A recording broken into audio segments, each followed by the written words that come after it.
stranger has come to the tiny English village of Iping. Wrapped in bandages, the man demands a room at the inn, but it isn't long before his strange requests and gruff manner fall afoul of the locals. When the innkeepers try to kick him out for failing to pay his due, the man reveals his true diabolical nature, that he is, within the bandages, clothes and wig, completely invisible. What follows is a reign of terror as the man seeks to revenge himself upon the world. Before we get started, if you could please hit that like button, it would help me with the YouTube algorithm that dictates my visibility. If you really do like what I'm doing, don't forget to subscribe to see more content. Thank you in advance. With that out of the way, let's get back to the subject at hand. Despite the initial boom of 1929 and 1930, Hollywood began to feel the economic effects of the Great Depression by the end of 1931.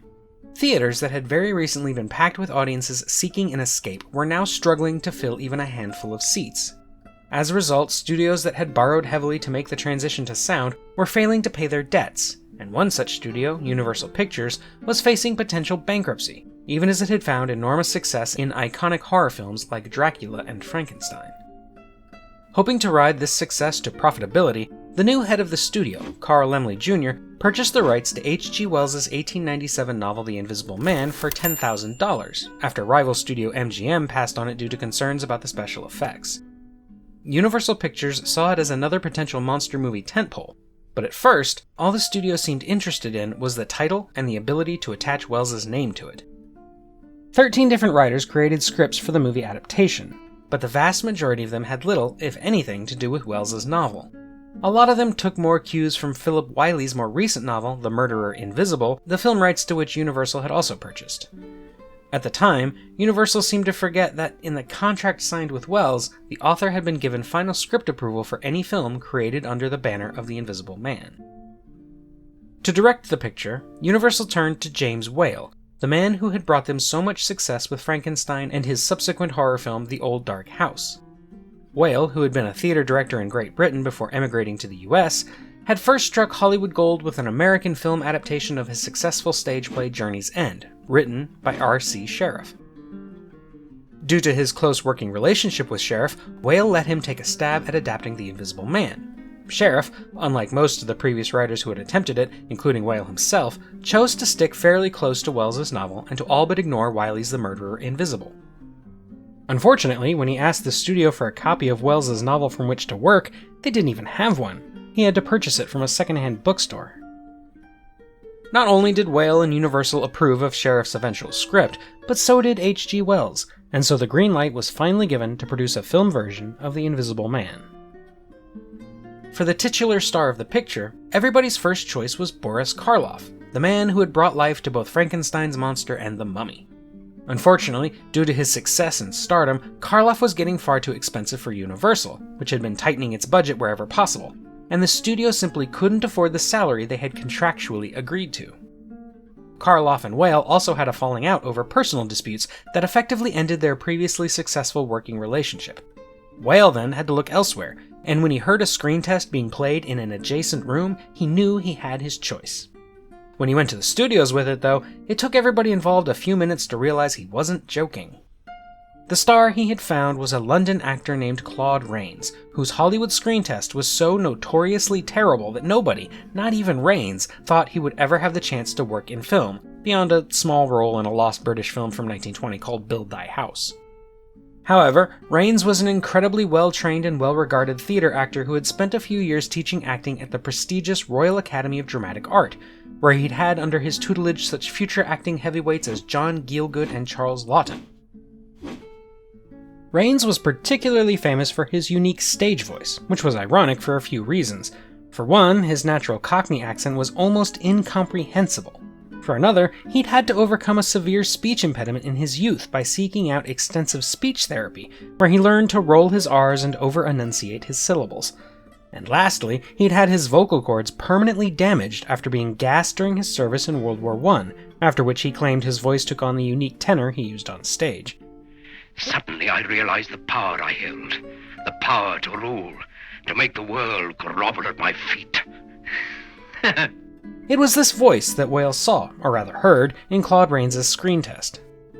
Given that the role of the Invisible Man was one that relied more on voice than on appearance, Rains' vocal style was key in convincing skeptical studio heads that Rains was the man for the job. To be fair, Whale had also seen Rains perform on Broadway, so he knew the man had talents that were ill-represented by his disastrous first impression in Hollywood. Rains, who had been eager to start a career in film, signed on with little preamble, not even realizing that the role would require him to be masked for basically the entire performance. When he did an initial screen test for the part, he did it without the bandages around his head, and it was news to him when filming was set to begin and he was told how little his face would actually appear on screen.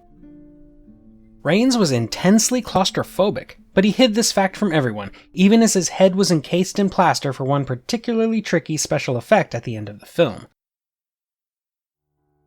For the female lead of the Invisible Man's fiancée Flora, a role invented for the film to give it more traditional appeal and more dramatic weight, Gloria Stewart was hired.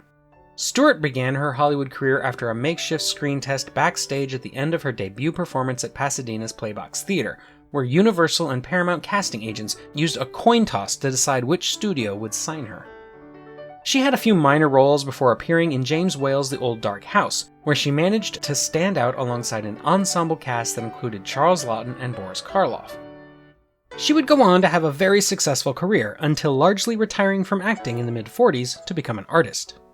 She's perhaps most famous now for her return to Hollywood in the 1990s, when she nearly won an Oscar for her performance in Titanic. The rest of the cast was filled with hardworking character actors William Harrington as Dr. Kemp, Henry Travers as Dr. Cranley, and Una O'Connor as the unforgettably batty innkeeper Jenny Hall. There are a few cameos from future stars as well, including Walter Brennan and John Carradine. The most important man on set was probably the special effects coordinator, John P. Fulton, whose work on The Invisible Man is nothing short of astonishing. For sequences in which the Invisible Man, Griffin, is completely invisible, Fulton used thin wires, magnets, and other simple tricks to get objects to move as though on their own. But the noteworthy stuff happened whenever Griffin had to reveal his invisibility when partially clothed or covered. For these moments, Fulton used what was known as a traveling matte technique, in which scenes were shot twice, once without the actor and once with the background and invisible parts of him covered by jet black velvet that could be manually removed when the two sequences were composited together. This presented a number of incredibly difficult technical challenges. Rains or his double would have to wear suffocatingly tight gear, usually covering his head entirely and requiring the use of a loud and cumbersome breathing apparatus that was prone to malfunction. He would also have to carefully avoid moving his supposedly invisible hands in front of his visible clothing, or do anything similar that could give the trick away, all while maintaining a slightly exaggerated physical performance. For many composited sequences, they would have to pore over the footage frame by frame to clean up mistakes and inconsistencies. This shot in particular was cited by Fulton as one of the most difficult shots he would ever do in his entire career, as it required 4 different composites, all carefully aligned and mirrored to work together in unison. There were also a few key action scenes filmed with scale miniatures by Cleo Baker that were so well done that Universal would reuse them multiple times in various films. Baker's miniature work for Hollywood began with 1925's The Lost World, and would become famous in the 70s with the films Earthquake and Airport 77. The filming was done entirely on sound stages and sets on the Universal backlot, and one set was badly damaged near the end of filming when some hay caught fire and nearly burned the whole thing down. However, despite the setback, the film was set to debut in November of 1933, and Universal pushed out a heavy marketing campaign. Unexpectedly, the film wasn't marketed as a horror film, with most of the promotion highlighting the effect's spectacle and romantic angle. Nevertheless, it was a smash hit upon release, the most financially and critically successful horror film for the studio since Frankenstein. Oh, I see. Pretty good. It not only spawned a whole new franchise for the studio that would continue for over a decade, but it also ensured that 1933 would see Universal Pictures finally secure an annual profit after a couple of years of painful fiscal decline. It also launched the career of Claude Rains, whose name is now as synonymous with classic film acting as those of his former student, Laurence Olivier. It also had a profound impact on science fiction, as the genre had largely fallen out of favor after the stock market crash of 1929. The spectacle that early science fiction films like A Trip to the Moon and Metropolis were known for was seen as too optimistic and expensive for the Great Depression, but The Invisible Man demonstrated that there was still a place for it.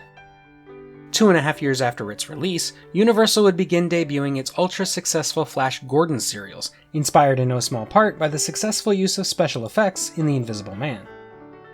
Flash Gordon would become the gold standard for science fiction film until the golden age of the early 50s. I'm sure I'll cover it in a future video someday.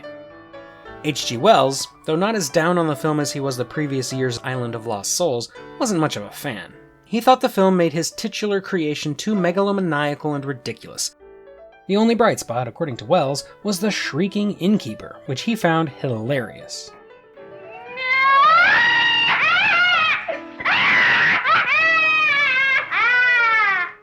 Famously, Wells would decide that even though film was undoubtedly the most important artistic medium of the 20th century, his own work could never really translate to the movies.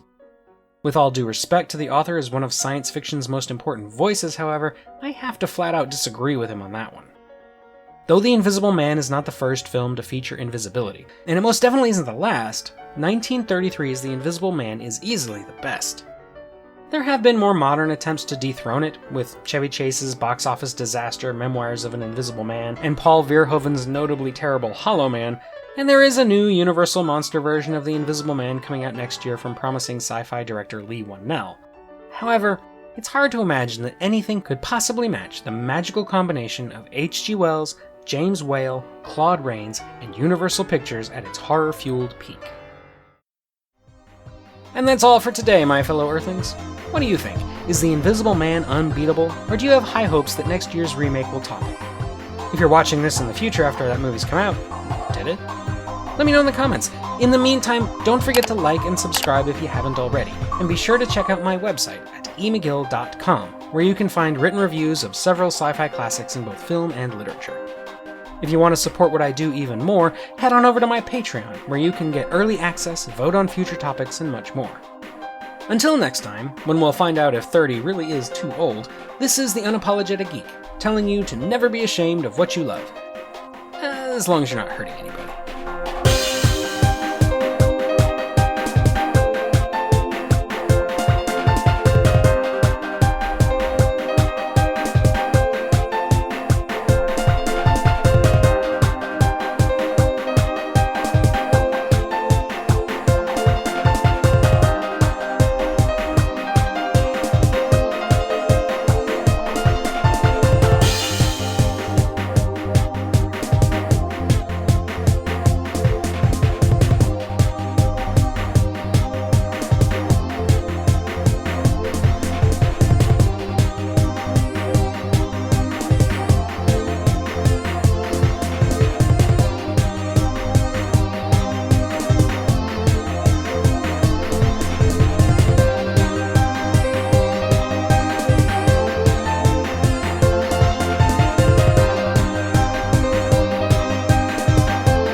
About Mrs. Mason's little Willie?